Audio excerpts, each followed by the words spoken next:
everyone, this is Gail at Ladyfinger Sewing Studio in Oley, Pennsylvania. Today I'm going to share with you how to cut out the number 7 Maiden Found quilt along block. It's all pinwheels, which is really fun to do. Those of you who subscribe to Craftsy.com, I do have a pinwheels class available there. If you go to Craftsy.com and just type in my name, Gail Kessler, in the search bar at Craftsy, you'll find the class for that particular for pinwheels, and I hope you try it out and see what you think and let me know your feedback. Today we're just going to cut out the pinwheels. There's 4 pinwheel blocks in this 9-inch finished block. Since this is divisible by 4, we know that we're going to be using the 9-inch cube for it, and it's only one die, as you can see, and that is die number 5 from the 9-inch cube. The number of the die that I have that came in my box is 55719. Again, it is a 2 1/4 inch finished half square triangle. That is die number 6 from the 9-inch cube. Okay, so I'll do the same thing that you see on the pattern diagram, using 1 background fabric and then 2 colored fabrics for the pinwheels. Do believe me, you can come up with all kinds of beautiful combinations of colors, make it entirely scrappy, formulate a secondary image by coloring the triangles in a way that suits you, that makes something playful and nice. So have fun with this block. I know I've seen some done already, and they look superb. So let's get cutting. First, I'm going to cut out my background fabric. I have a Dimples Mist in a light blue, I believe it's B23, and I'm going to be needing 16 background triangles. So since we have 2 triangles on the die board and we can cut 6 layers at a time, that gives us 12 triangles with 1 cut, which is pretty nice. So now I have 4. Okay, and I just fan fold it back and forth. You don't have to fan fold it for this shape, but you can if you want to, because they are triangles, they're even triangles, right side, half square triangles. You don't need to have the fabric facing any particular direction in terms of right side up or face down. But what you do need to do is make sure the grain line is going into your cutting machine the right way. And so the lengthwise grain is the way that it does not stretch, and that's what you want going into the machine. Okay, so here we go.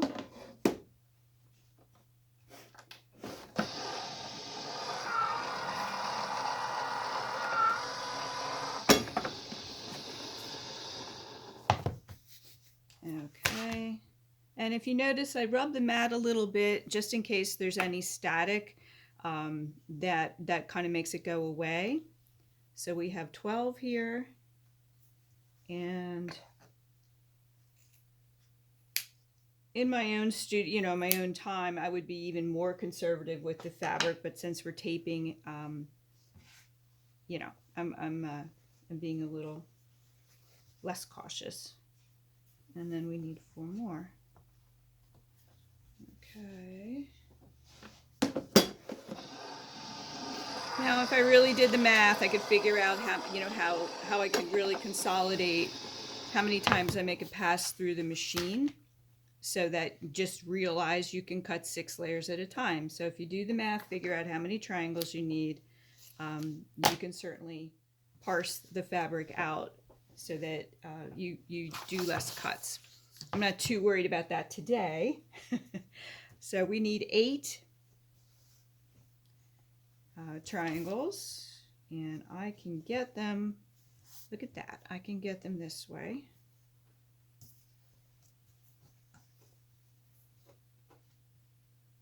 Okay, and 2, 4, 6.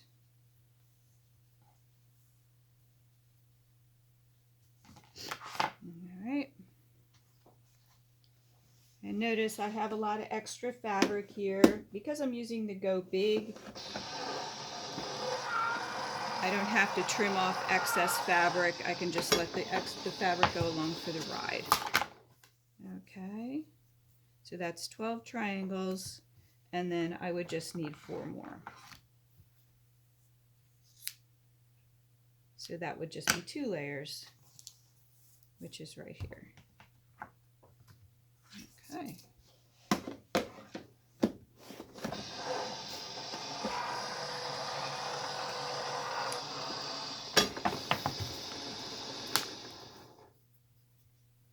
And there we go. And it's going to be the same deal for the second color of the half square triangles. Instead of the dark purple, I'm using a bright orange. And for this, again, we need 8. So we just need 4.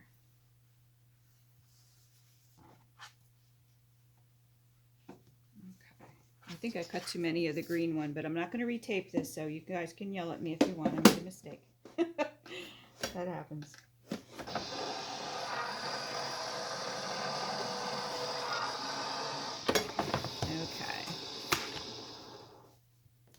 And then that's it.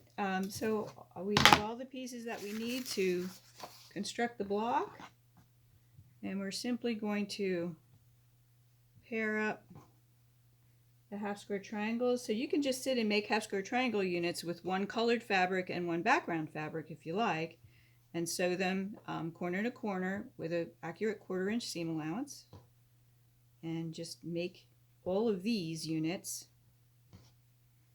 And then when you're done with that, you can turn them into pinwheels. So there's 4 half square triangles. We would sew them all together, but we wouldn't get a very good pinwheel there, would we? So make sure when you're arranging your half square triangle units, you get them so that they actually form a pinwheel. Okay, when you place them together. Whoops, see, that wouldn't work, would it? That wouldn't work either. So what's wrong with this picture? Here we go. So sew your units together, sew that together, and then sew the 4 together like that. And you're going to do that again 4 times until you have all the 4 pinwheels made, and then you'll sew the 4 pinwheels together to create your 9-inch finished block.